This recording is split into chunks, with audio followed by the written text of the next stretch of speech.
All right, ladies and gentlemen, it is the end of day 28. If you've made it this far, that means you've made it 672 hours into your non-smoking journey, and that is 40,320 minutes. And let's go for the seconds. What the fuck? It's almost 2.5 million seconds, and everybody should feel good about that. Give yourself a round of applause. And today, two things. Special day for me. It's my birthday. I'm 35 years old. And thank you. And the clapping you hear is the other reason why this episode is going to be special. I'm going to bring a guest along. This is my near and dear friend, Philippe. And he also has been smoking for quite a bit in his lifetime as well. I think for me, I smoked for maybe 23 years of my life. Phil, do you remember how old you were when you started smoking consistently? Um, I would say I think I was like 15 years old. So it's been almost 20 years. Okay. And I'm sorry, I go straight into a question without even allowing you to say hi to the people. You could say hi to That's right. everyone. Hello, everyone. Hi there. So now I had one. I'm going to start off with another particular question, and it's a big difference between your starting to smoke in mine. And I had touched on it a little bit in a previous episode, kind of hinting that I wanted to talk with one of my friends and just how the atmospheres were a little bit different and how this is one of the questions I wanted to ask. Your parents, both of them, smoked since you were born, correct? They were Oh both, yeah. Oh yeah. I think uh, they both smoked since they were in their teens as well. okay. Um, You so know, if your grandparents smoked as well. that I don't know. I don't think they did. Um, I don't know. I know my on my mom's side, neither one of them, no, neither one of her parents smoked. On my father's side, I'm not too sure. I don't have a solid answer on that one. Um, Curious, and because Anchor is the lovely technological marvel that it is, I'm having my podcast listeners over the course of infinite time that I'm able to add responses and call-ins and whatnot. So 10 years from now, we may still be getting call-ins that we add to it. But I'd like you to update us with any of the information you might not know to call in and say, hey, quick update. That way, people that are trying to follow along with this particular challenge of dropping smoking with a podcast buddy, they can come back and hear a fully fleshed out segment. But a question building upon our last question, do you know what, when your, like, say your mom, for example, when she decided to pick up cigarettes and what kind of maybe led her to it or what the world was like during that time? um, it was I don't know. I know that I think she did it because it was a thing to do. I think it was cool.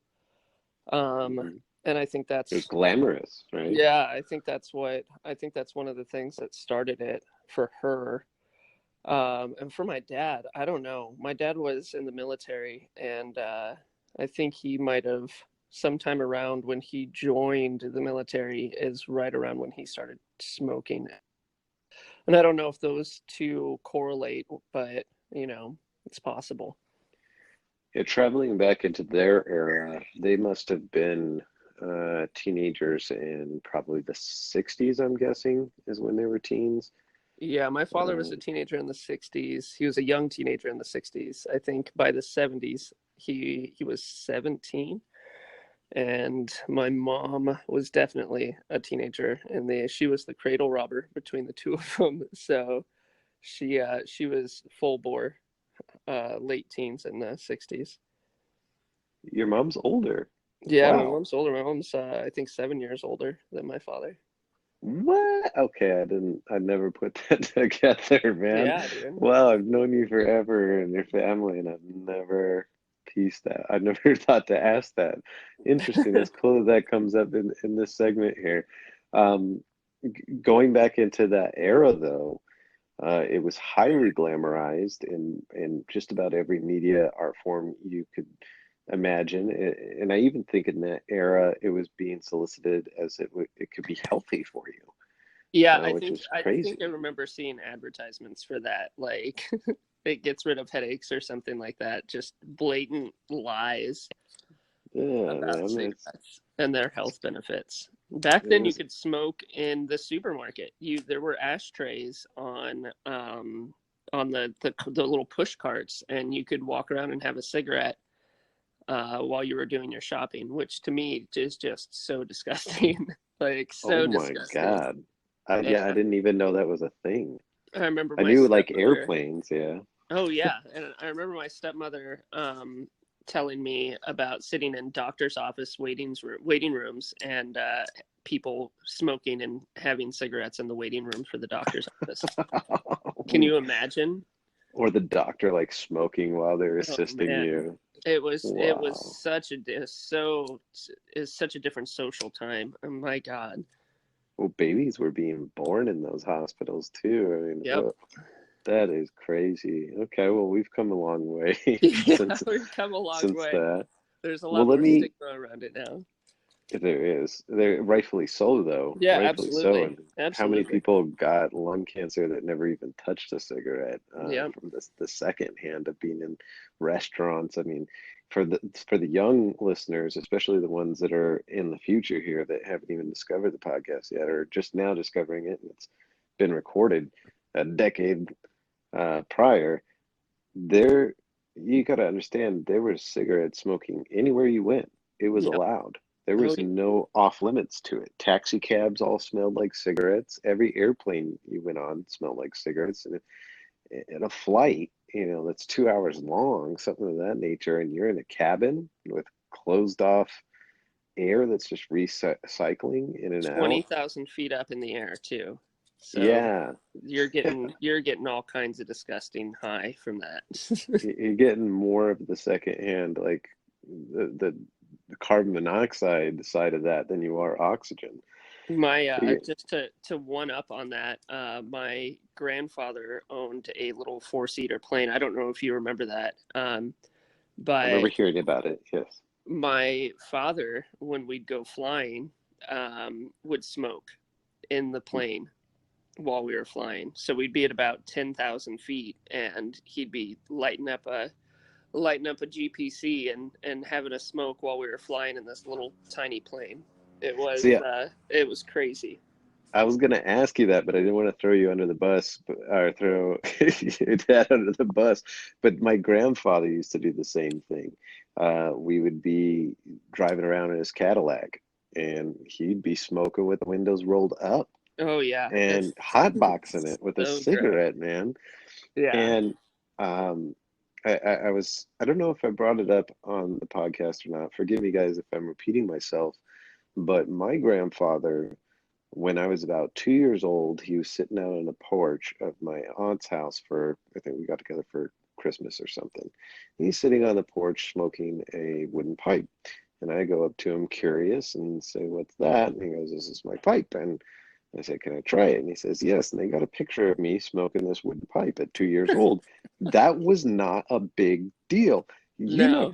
You can't even see that here without people going to jail anymore Yeah. in this day and age. And then I go back, I don't know, when I was 6 or 7 years old to go visit him again. And sure enough, I wanted to hit the pipe and he didn't mind it. Now, uh, pipe tobacco is so much different than cigarette smoking because the pipe gets resonated and it ends up getting coated much like an ashtray that's got heavily usage, lots of usage on it and hasn't been cleaned out. Um, so yeah, the pipe's quite a bit nastier in regards to that. But he would smoke indoors. There was a black circle above his chair where he sat in the living room. Oh my God.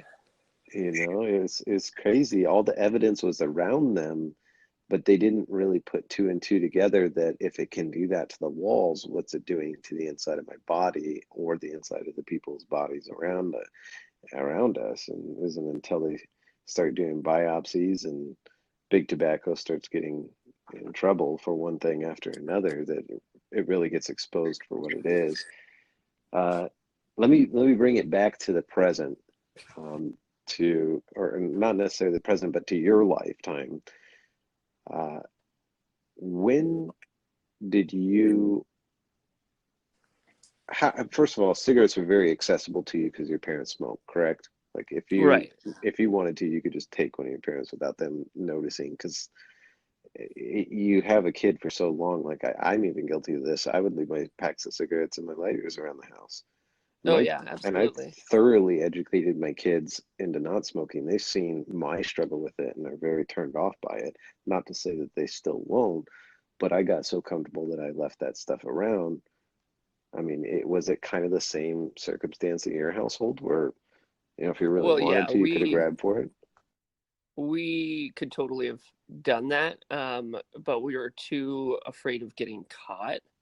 I think Mhm. every once in a while we would take one, and at the very beginning it was like we weren't even inhaling, like we were just smoking a cigarette just because that's just we thought we were, the coolest cats on the block. Like, ooh, look at us smoke, and like I was a rebellious little youth, and I don't know if you remember this, but you used to be able to buy cigarettes in the grocery store aisle. Like they weren't locked up and back in Yes. a little special customer service area and looked like they are in grocery stores now. Like they used to be just blatant, like you were Where the reaching out gum is. to get, yeah, like you were trying to get a can of soup. It was the same thing. So me being a rebellious youth with a bad influence of an older brother, we used to go to the supermarket and we'd steal like 3 packs of cigarettes. And I remember stealing a pack of Benson and Hedges menthols and just Yeah. thinking they were like the greatest thing on the planet. Like, oh my gosh, a menthol cigarette. This is insane. You're gonna find this wild, but me and best friend growing up, uh, Daniel, we both stole from a gas station back then. Also, the cigarettes were, so here, I'm going to name a couple different places so the audience kind of understands this and can visualize it. In a gas station, the cigarettes would be right up front where you would see nowadays where bubble gum is sold, Yeah. um, or lighters are sold. It was all lined up right there in front of you, and you didn't have to ask for the cashier to grab it for you. You could just pick it off the shelf, put it down, and purchase it. It was right there in your face, Isn't very that mind accessible. blowing now? Looking Uh, back on that now, it's just like that blows my mind. yeah, it's like we were kind of oblivious to the type of marketing that was going on, and how heavily it was being pushed. It was in the forefront of everything. As far as stores are concerned, I remember at a point in time when you went to check out, in the actual checkout lane, there were packs of cigarettes there. Yep. Where now there's candy bars, and maybe that's something to say with how we're sold candy bars and sweets and unhealthy stuff for us, but it used to be cigarettes right there. And um, another place that is incredibly interesting that this even existed was vending machines. And my first pack of Yep. cigarettes that I actually purchased of my own was a vending machine in a bowling alley. You'd put your money in and you'd pull this cord out, and the pack of cigarettes would drop.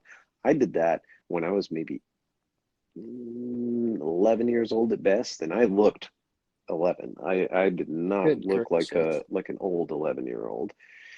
And I bought cameled unfiltered wides.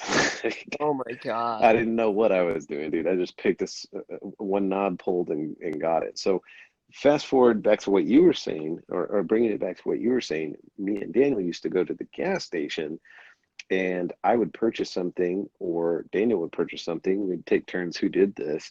The other person would have a jacket, and they would um, take packs and put them in their pockets, because the cigarettes were so out in front that the people at the register couldn't even directly see them. Yeah. They were just like right there. So I would be buying something, having the cash register's attention on me, the clerk, uh, his attention on me, while Daniel's stuffing his jackets full of cigarettes. And guess what kind we would end up getting more often than not because they were just always there up front. Benson and Oh, those Hedges menthols. that's so funny. Yeah, That was so so that brought me funny. back into that right there, just thinking about that. Um, so do you remember the first time you tried a cigarette and how were you the one that was interested? Did somebody else go, "Hey, let's try this"? How did that come I about don't for you? even I don't even remember. I mean, both of my parents smoked and smoked with us in the car with the windows up, Hmm. which was just it just blows my mind. But they used to so I already had from a ripe young age nicotine flowing through my system. So I Yes. think the first time I ever had a cigarette was probably shortly after birth. Um, Oh but God, damn it. but Yeah. I don't really remember the first time that I ever did. I remember the many occurrences that were around the same time, but I don't remember the first time. I remember Other the first time that I thought that this is something that I'm going to get addicted to. I remember that, but I don't remember the first time, like that, my actual first cigarette. Well, tell me about that. That one was, I think 15 or 16. I was 15 years old, and I had been at that point smoking cloves on the weekends with friends at parties and stuff like that because cloves were so cool. Hmm. Um, and then this girl I liked was a smoker. And so I started smoking no longer just on the weekends when I was hanging out with friends. And I started smoking when I was around this girl. And I was like, I remember thinking to myself, if you continue this, you're not going to be able to stop smoking. I remember that specific thought. If I remember correctly, this was during the time I was around. If Yeah, because this was shortly because when you and I met, I had already been I was already a smoker. Um, but this is right around that time. This is probably 6 months before you and I met. okay, because I remember a point in time, and you're one of the few people that I've ever seen do this, but you had tried to condition yourself. You were setting rules in place for yourself where other people were not. You were actually aware of your smoking addiction and you were trying to mitigate it. I don't know if, God, I didn't even think about that until you just said this right now, but I clearly recall it now because this, at the time, we were smoking Parliaments because they had a buy one, get one free special. They were also really good cigarettes. Ended up being the more expensive ones later on down the road, who also is owned by Benson and Hedges. That's Um, really funny. but uh, I remember you saying, "Okay, I'm only going to do this at this particular time frame," and I think you even tried to revert back to that rule at one point, where you would only smoke on weekends or you would only smoke on various occasions. You were the only person I know trying to mitigate that. Everybody else was just like full blown smoking, completely unconscious of it. And I didn't think I was even pay trying to attention. prevent, in hindsight, I think I was trying to prevent becoming my parents in that, like in the regard to smoking. I think I was trying to because I was so grossed out by smoking in the house and so grossed out by smoking in cars with the windows up. Like I'm a smoker now, and I will still smoke in my car, which is gross because when I quit smoking, when I made it for like 4 some odd months, when I quit smoking, I could still smell it in my car, and it just absolutely grossed me out. Isn't it raunchy? Yeah, the after It's smell so bad. It and it smells like closed Las off. Vegas. It Yeah, smells like Las Vegas in the 90s, is what it smells like. real. Uh, Question for you. Going into that, so you were able to quit for 4 months, which is a pretty long stretch of time. Right. That's I had it. Yeah, that's past the big hurdle. It's getting to the point where it's not a constant. It's also reprogramming your daily activity to do Right. things without smoking. which smoking's so deeply embedded into a smoker's life that it takes a substantial amount of time to do that.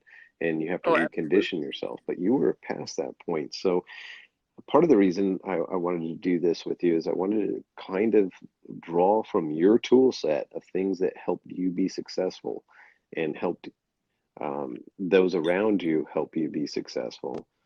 And how did you achieve? And I know it took many, many attempts to get to the 4 month period, but how did you? What was your tool set looking like when you did achieve that? What were some things that you put in motion to help you uh, actually put it down for that substantial amount of time? So my initial, so I tried to quit hundreds of times, and I don't remember who said it to me. I think it was a doctor or someone, and they wanted to give me Wellbutrin or Chantix or something like that, and I was like, no, like I'm not, I don't want to do that. I heard it gives you crazy dreams, and if it works for you, then by all means, that's freaking amazing. But it wasn't a tool that I wanted to use. I didn't want to put more drugs in my body to try to kick another habit. Um, so I instead, after failure after failure after failure after failure, my doctor was just like, just keep trying. Don't, you may fail at quitting 100 different times, but succeed on the 101st. So don't quit quitting. Like, don't be hard on yourself. Don't beat yourself up. If you smoke while you're trying to quit, just accept it. Do Mm-hmm. your best not to. But if you do it, don't just, it's not the end of the world. You've already been smoking for so long that um, that one cigarette is the only thing that's going to do is set you back in your addiction, and to not beat yourself up over it. So the last time I quit, I went into it just saying, like, if you fail, don't let it eat you up inside. Just continue to go. Which is great Um, advice. I mean, that's exceptional advice because people their failures weighed people down. It's Absolutely. very, very apparent that in human nature, when failures involved, it can be mentally crippling, and it can also be used as an excuse to be dismissive and just say, I can't do it, and walk away Right. from it. And there's no real incentive to keep trying if you accept that kind of defeat. And failure makes it, if you focus on failure and you attack yourself for failing and for being human and for not being able to overcome something, especially something that's chemically bound to you and altered your how your brain actually works. If you can't accept that as a growing process rather than just a failure, it's very easy to just accept it and be passive and just go, Right. well, I It's guess I'm going to it's be a smoker. it's easy to say, well, I had that one, I guess I'm just going to go buy a pack now. Like, it's so easy to fall back in and allow yourself to victimize yourself in that.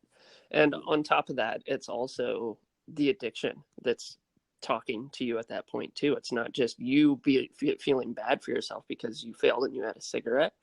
Your addiction is like, well, you failed, you're not going to do this, just go buy a pack, like, whatever, you and I are going to sit down and have a pack of cigarettes and it's going to be the greatest thing in the world. Like, that's your addiction talking. That's not your logical brain saying, like, oh, well, you suck. you Hmm. know Hmm. so having that knowledge and saying, like, if you misstep, it's okay, don't stop trying. So That's um excellent advice. the the follow up on that was, I prepared myself for it. So a month before I quit smoking, I picked a quit date, which was the day after my birthday, actually. Um, and for the month leading up to it, I gave myself like a mantra. Your your brain is most susceptible to information and learning, um, right when you wake up and right before you go to bed. So I would use this mantra, that, and you can, it's kind of a fill in the blank thing. Anyone can do it. And um, it goes like this. So it's blank. So it's blank is it's for me, it was March 27th. It's March 27th. So you say a date and you visualize that day. Um, it's March 27th and I feel wonderful because I don't taste or smell like cigarettes and I don't feel like shit because I am not smoking. So your statement that you're going to build off of, it's the day and I feel blank because blank. Hmm. So you set that up, and before you go at bed at night, before you go to bed at night, you say this to yourself, and you say the same thing every day. Before you go to bed, you say, it's this day, I feel this way because, and you visualize it, and you really put yourself in your future shoes and visualize sitting there and feeling that way. You feel great. You feel you don't smell like smoke or whatever it is, whatever emotion you want to connect to that thought process. And before you go to bed, you say it right when you wake up in the morning, as if you're someone who drinks coffee and you're having your coffee, or if you're someone who just gets up and has an apple, to really like get yourself flowing, just depending on what your daily routine is. You repeat that to yourself just one time out loud and feel it and place yourself in that moment. So let me So, ask you about something. Let me ask you a question on that particular tool set, the mantra. How long did you do that for out of the 4 month process? Because one of the things that we're going to end up bringing up, and I'm actually going to bring it up and have a bigger discussion on day 30, the final day, talking about no longer, I'm going to bring up the Goldfinger song. Okay. No longer counting the days, and focusing on how much time has passed, because once you hit the 30-day mark, you've relearned, what did they say? It takes 2 weeks to form a habit of consistent behavior, something of that nature. Um, you 21 days. 21 days. At this point, you've went 21 days and a week forming habits of non-smoking. So at that point, you have to stop letting go of thinking about it every day, because that leads to the life of no longer missing it at all. And when I Right. quit for the entire year, I had to do that at some point. And I actually was kind of blown away the first time that I realized, hey, I haven't thought about a cigarette in like 2 weeks. What the fuck? And going from thinking about it, like the complete panic of the first 72 hours and it being the only thing you can think about, to I just went a huge stretch of time. And I'd never, since the time I started smoking, I'd never had that. And to me, it was just completely mind blowing. So, at a year 4 month period, did you ever get to the point where you didn't do the mantra, or were you super uh, afraid that you were going to fall back into smoking? Because it is a real fear, especially when you enjoy it. Um, how did that play out for you? So the mantra for me was just for the lead up. Okay. Um, Once I hit my day zero, if you will, um, I just focused on how I felt. And really, I combined kind of like self talk with a quit smoking tool on an app. I think it's called Smoke Free. It like lets you know how much money you've saved since you've quit smoking, what's happening with your body. It gives you milestones and Hmm. stuff like that. So so that is kind of where I put my primary focus. And I Okay. also put my focus because I'm a really active person. So I hike, I play sport, play a sport. I play ultimate frisbee, which is just basically running up and down a field for 3 hours. So I watched. I had this app that was telling me what was going on inside of my body, how much money I was saving, how many cigarettes I haven't smoked, and watched my body and like really kind of fell in love with the way I felt and the way that my body looked, because I've been like a moderately skinny dude my whole life, and like I gained some weight and like gained muscle mass, and like instead of having cigarettes I was having snacks during the day.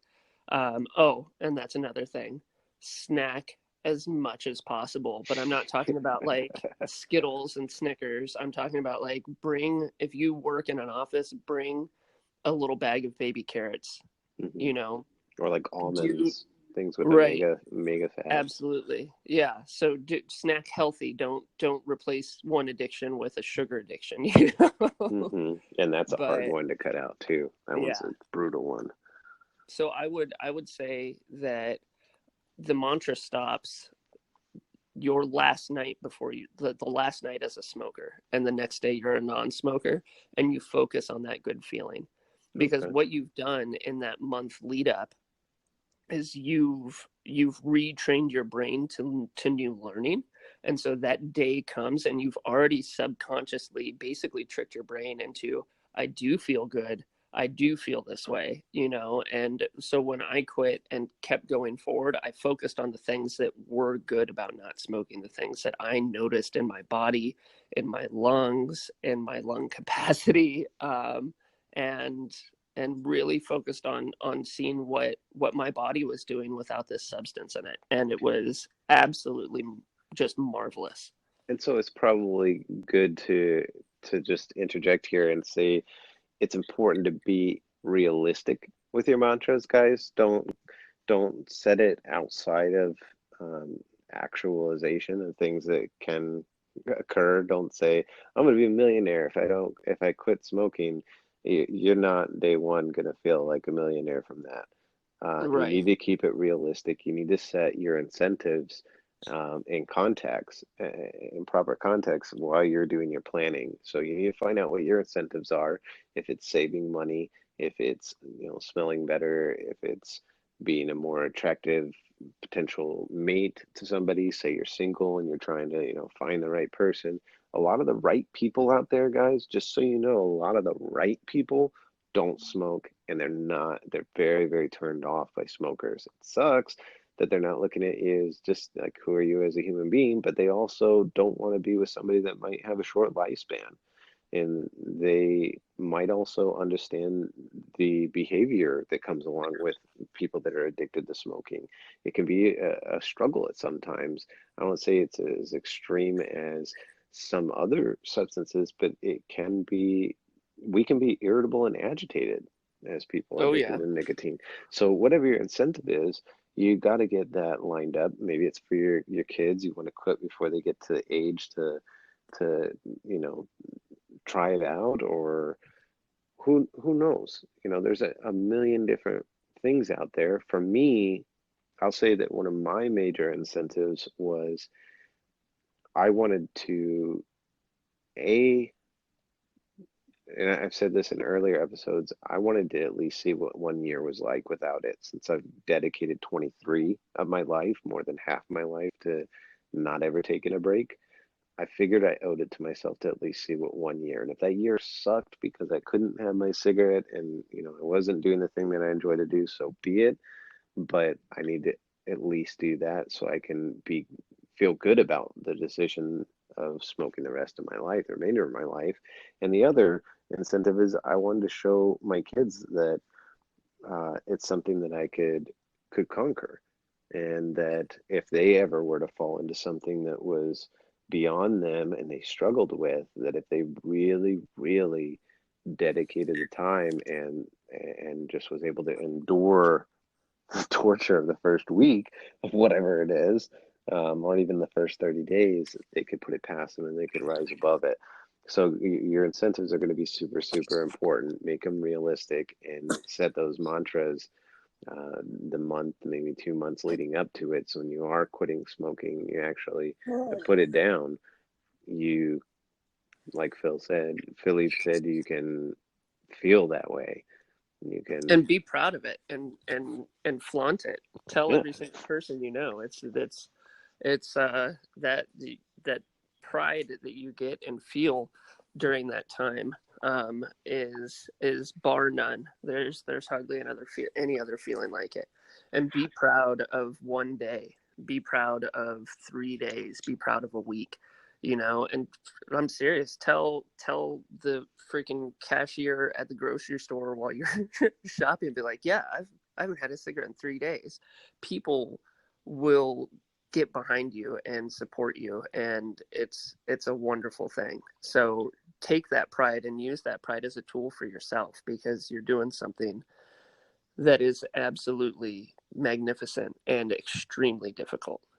How long did it take? Because I know you enjoy beer and you enjoy uh, various different spirits, but you're a drinker as well, and Right.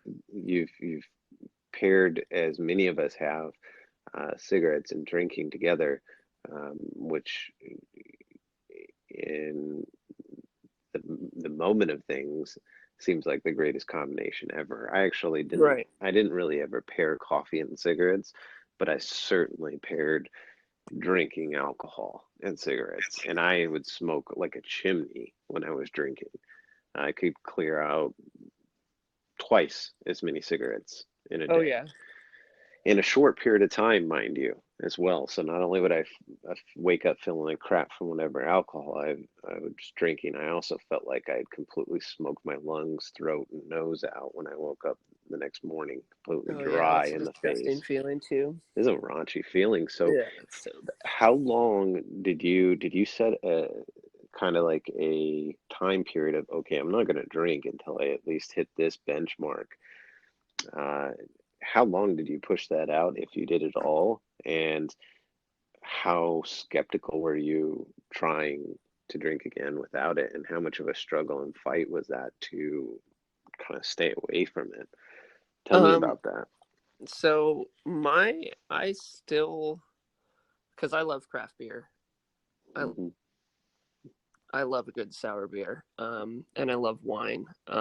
So that's something that we drink wine in our house, and every once in a while we have craft beer in our house, and like that was no problem. I could sit at home and have a couple pints of craft beer or a couple glasses of wine and be okay. Like, it obviously heightened my want for a cigarette, because I mean, for my entire developed life, even before I was drinking, I was smoking.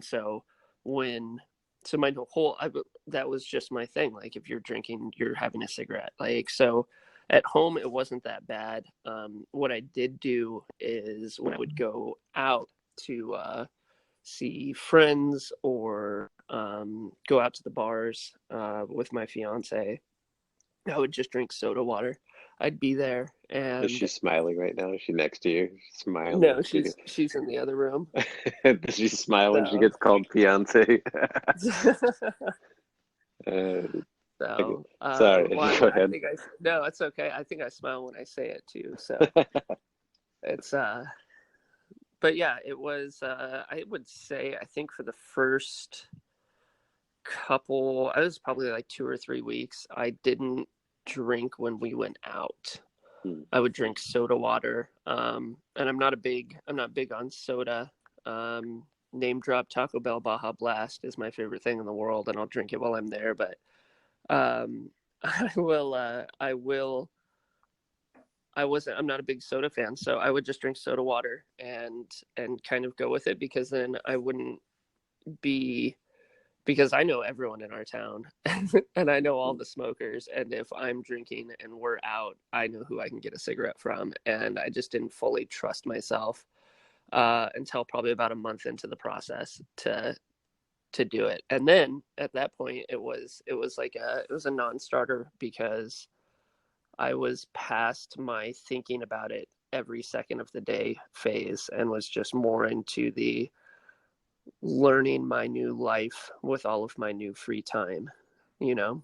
Okay. Um, I'm gonna ask you a couple quick questions here because I know I'm taking a lot of your time here. We're at the 40 minute mark. Um, quick questions.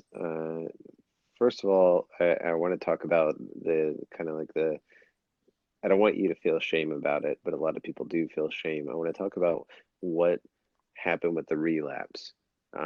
You don't have to give me the stressful scenario, but I know it ends with stress. It always does Yeah, with it everybody. always does. It is a stressful situation that pops up, and our nature that we programmed to ourselves for decades at this point is to, okay, wicked stress.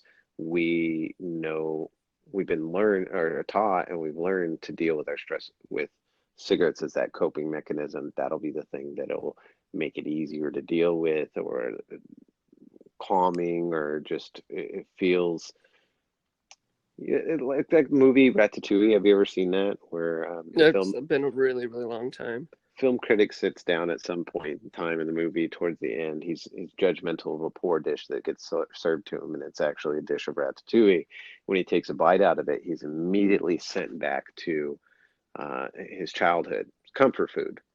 And Uh-huh. so I think that nicotine addiction works the same way. When we get super stressed out, we want something to comfort us, Right. and we lead to that. So you don't have to tell me what stressed you out, but do you remember that moment of, oh, I'm gonna get a cigarette, or did you smoke a cigarette and it led to a pack of cigarettes? What was the order of events? Did you immediately just get stressed out and go buy a pack, or were you like, I'm stressed, somebody give me a cigarette, and then I it, had like I had like the perfect shitstorm of um multiple stressors mhm, at that point in my life. And I was like at my wit's end. And then on top of that, had been drinking. And we were having a gathering at our house. And it just like it was any other thing, it just happened. Like it was just like, cool, whatever. I'll do this. I was talking to one of my friends who was smoking a cigarette and it was a friend that I rarely see. And I don't think he necessarily knew that I mhm, had quit smoking and just handed one off to me.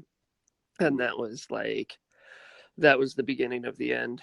Um, I think I smoked like 4 or 5 cigarettes that night. And then the next day was over it. I was like, cool, you screwed up. Like, it's not going to become a thing. You're good. And pushed forward. And that was good in its own right. Um, but then it made it easier because then, I had the nicotine back in me and I went and did it and I smoked those cigarettes. And the next day was like, you're not doing this again, whatever. Um, and continued on. And then it was like the nicotine, the addicted part of my brain was like, well, hey, you did that one time and everything was fine. You can mhm, do it again, mhm. and that's where it gets you is that like you're fine. As soon as you think you're fine, you know that it's you're no longer in control of your addiction's in control of you. Yes. um when you start telling yourself like, no, you'll be fine, you did it before and everything was fine, so you can just do it again, Or just you one know pack, and then we'll be good at that.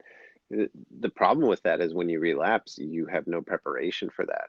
You have no mental preparation, and this is something that clearly is so overpowering that it takes a ton of preparation, a ton of self-discipline. You, like you said, you needed a mantra leading in the weeks up to when you actually, said, okay, this is day zero.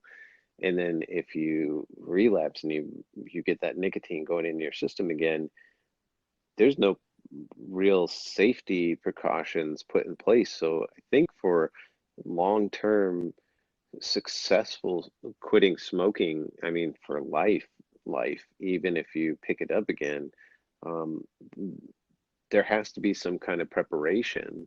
And I would encourage people out there to brainstorm and think about it. Call in, let us know what other preparation could be put in place, maybe some kind of emergency plan that, okay, I messed up, smoked a couple cigarettes, and here I am finding myself wanting to buy a pack, or I'm finding myself I smoked a pack and now I'm back on the horse and I need to get off it ASAP.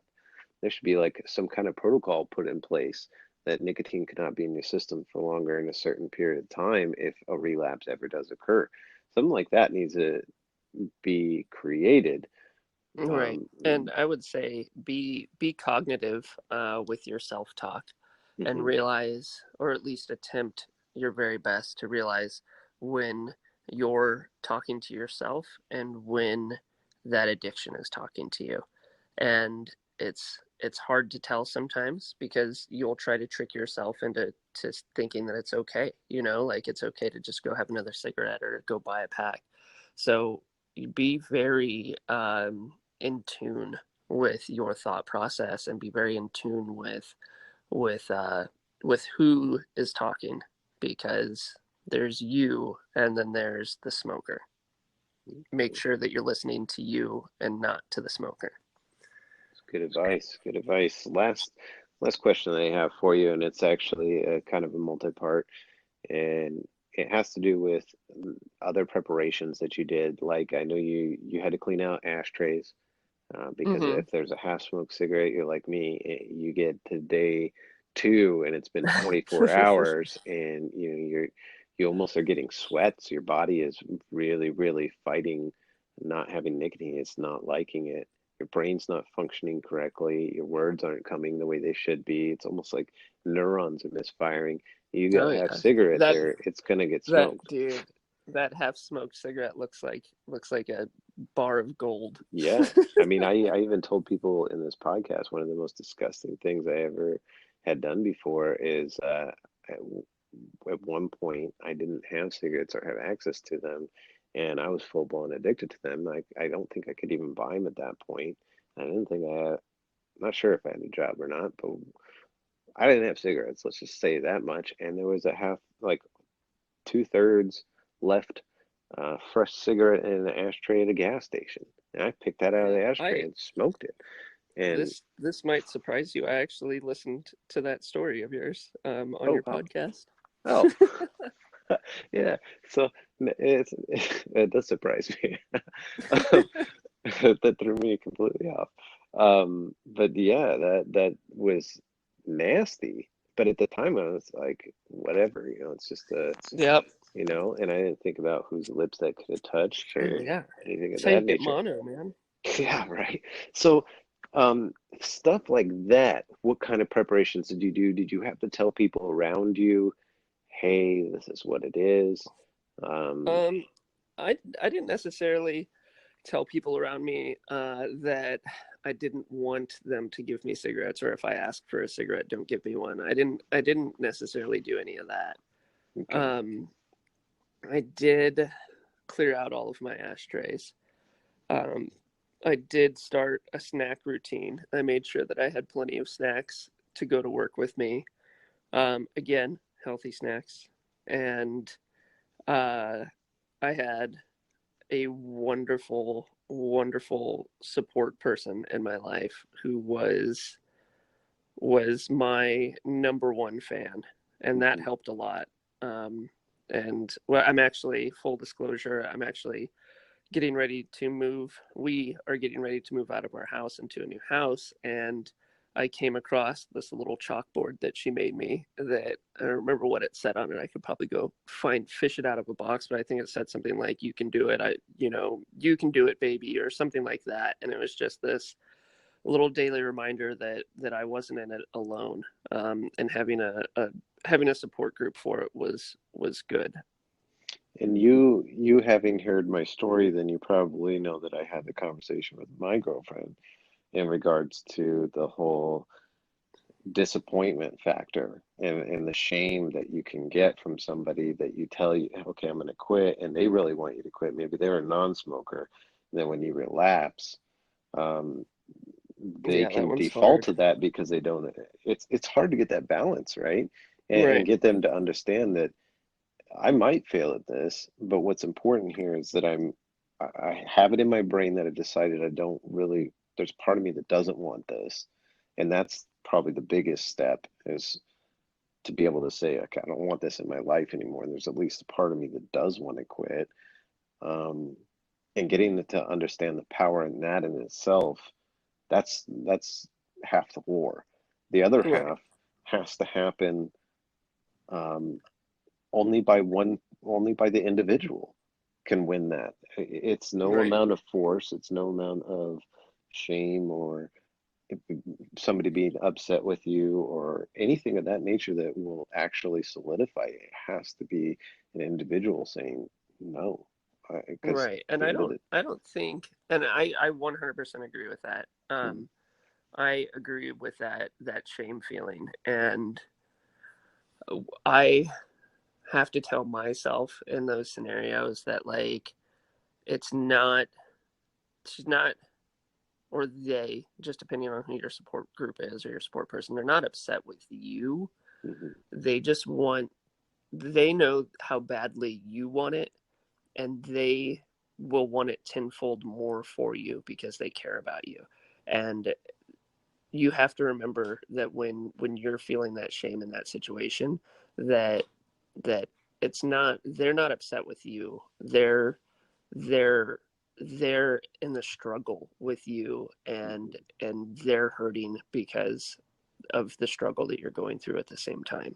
well, because in the end, I mean, when it's all said and done, when you've quit something, you look back at it and go, oh, it was just a choice. But the actual length of time that choice takes to make, I Oh think yeah, it's hard for a person that's not addicted to understand. It's not agreed. it's not a short-term choice. It is and I don't mean that's a weird terminology because it can be confused with other things. Maybe there should be better words created to describe this, but it's a choice that actually has to be made over a stretch of time, and it has to be an Right. everyday choice for that period of time It's, in yeah, order it's for it to be developmental. effective. Yeah, there's no way that it can be just a, hey, I don't want to smoke, or hey, I'm going to try to smoke, or try not to smoke. That's not gonna do it, and that's just the initial step. So, Right.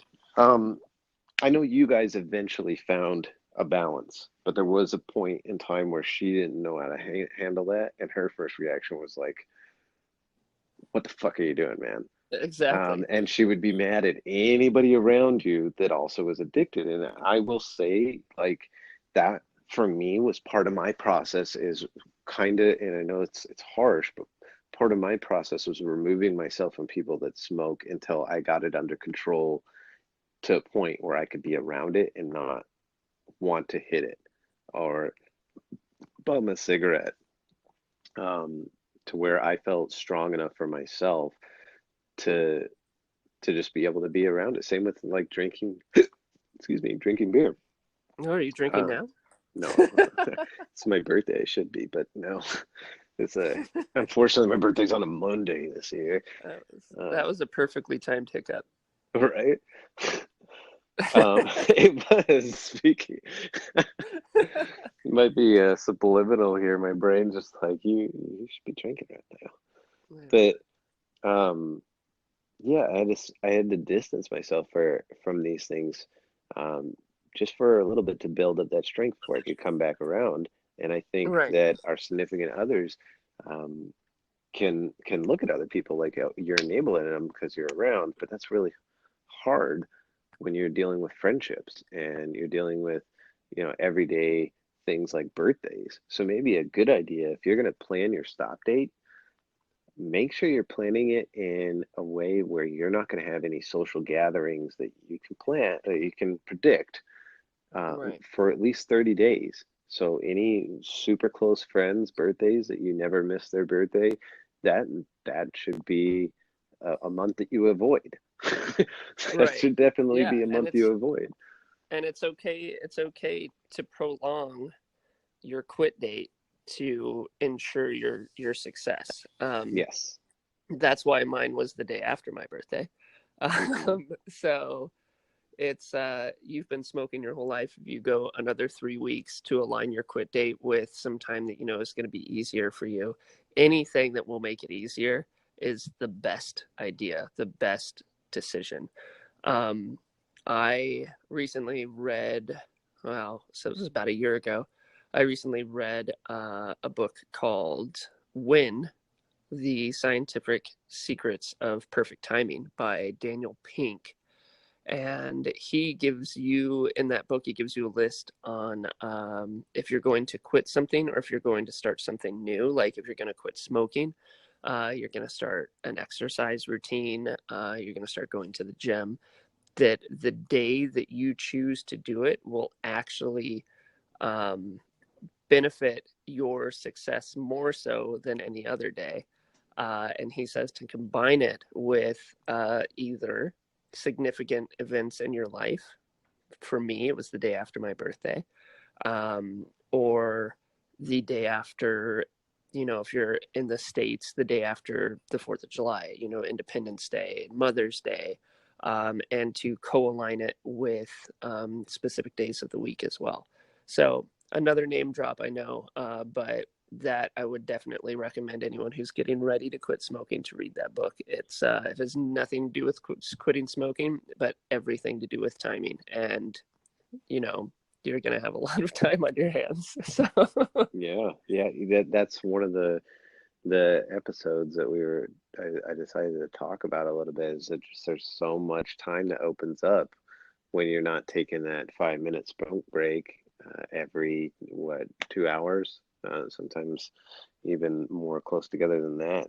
There's so much time frees up throughout the week, and it's incredible. So yeah, man. Well, hey, do you have anything lastly you want to add? I know we're pushing the hour mark, and I gotta let you get to sleep. You gotta work in the morning early, so.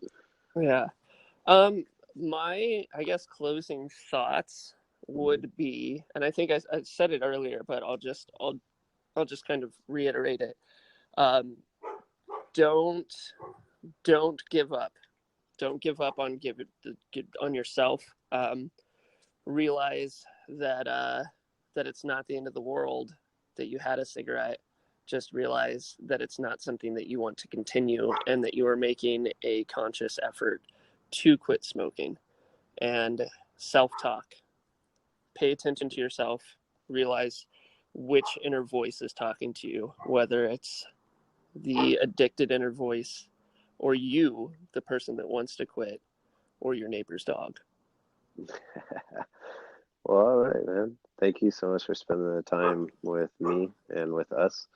And audience, if you have any questions for Philippe, go ahead and call in anchor.fm, or if you want to add to the conversation at all, um, definitely do that, and we'll add you guys to this episode. Philippe, thank you so much. I hope you have a good night, man. Absolutely. Hey, happy birthday, sir.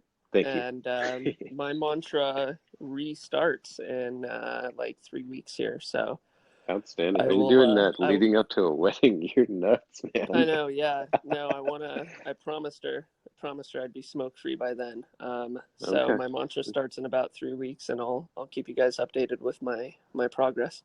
No, I would love that. That would be amazing. I think everybody else would like that as well. Uh, and it'd be really, really interesting to hear another journal. So if you end up doing some kind of audio log and you want to come back and plug that, definitely do it, or whatever you decide to do on this new journey. That's awesome, man. Cool. I'm rooting for you, and you know who to call if you need any kind of advice. And you definitely have this podcast to follow you out day at a time. It's a little micro reward. All right, brother. Well, Absolutely, man. thank you for your Well, time. of course. Thanks for having me on, and good luck to you, sir, and good luck to everyone else out there who's on the wagon right now. So good luck to you guys, and You, of course, happy birthday, sir. thank you very much. All right, guys, I'll see you at the end of day 29. We're wrapping up the final 3 days. 29. Well, I don't know. This was the third day, so the final 2 days. Oh, man. God, it's been really hard to think of content for y'all. Okay, well, we'll see you on the other end. Bye.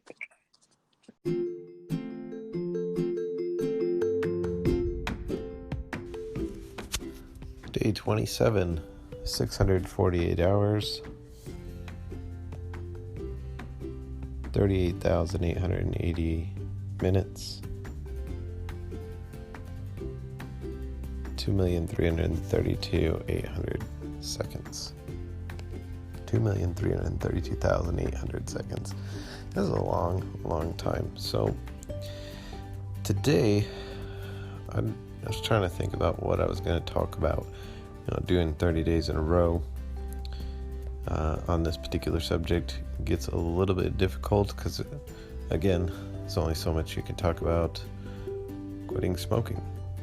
Once you get so far into it, it's just another day. That's the goal, really, is to get to the point where it's just another day. So for this one, I'm going to do something a little bit special. I'm going to use a compound interest calculator, which is a big part of the first season of Quit Rich. I'm going to pull out a compound interest calculator and find out how much money is at risk if I continue smoking from my current age on. So it's pretty simple. First thing that we need to find out, though, before we use the compound interest calculator is finding out how much our monthly expense is going to be. So I'm going to calculate at about $8 a pack of cigarettes. I used to smoke a pack of cigarettes a day, so we'll do 8 times 365. That's a pack a day for a year. You get that number, and then you divide it by 12, and that's what your monthly expense is going to be. So I would have spent about $2,848 a year, but divided that by 12 gets me about $238 per month. So I go to my compound interest calculator. I'm going to put how old I am, 35 years old. How much are we going to put in each month to this account? We'll say $237, which is what we were putting in to a smoking habit. How long do we have to invest? Well, I'm going to go to 67, which is the age that you can retire with full Social Security benefits, and that's going to be 32 years from now. And I'm going to leave it at the 8% interest rate that the compound interest calculator I have on Quit Rich is set to. I'll go ahead and hit calculate. And it looks like by the time I reach age 67, by quitting smoking, I will have enabled myself to raise $381,700. And I'm halfway through my life, or at least a third of the way through my life. But I'm halfway to retirement age at least, and I still could raise $400,000. It's pretty incredible. Somehow I was able to come up with spending around $237 a month, but yet still finding a way to pay my bills. So the good news is I still have time to make a good chunk of change that will help my retirement out a lot. One thing more than anything I want in my retirement is to be able to own my own land, my own home, something that I can say is mine. And when I pass on, I can leave that to my beneficiaries and my descendants. And yeah, so if you want to check yours out, you can do the exact same equation. If you go to quitrich.com and just look through our menu for the compound interest calculator and input your data in there. And it's really cool. This calculator not only does it give you a bar graph where you can click on the bar and find out, okay, exactly at this age, I'll have contributed and put in out of my own money this much. Like, for example, by the time I'm 58, I will have put in $65,000. But I will have also accrued a total interest of $107,000 if I'm getting 8% a year. So at this point, my total interest is larger than my total contribution. The interest has surpassed it, and I think the year that starts happening is right around, for me, age 52. So what is that? That's not quite 20 years from now. It's about 17 years from now. And that's pretty neat when that starts happening, when your interest outweighs your contribution. And you can see on the graph in later years, the interest greatly outweighs the contribution amount. It also, this compound interest calculator, I had it designed in a way where you get a nice table format. It'll tell you what year it will be and what age you will be. So that's also pretty wonderful. Well, I am curious to see what your guys' results might be. Feel free to call in, anchor.fm. And I look forward to speaking with you guys at the end of day 28. We got something special for you tomorrow. Good night, good luck, and good job so far.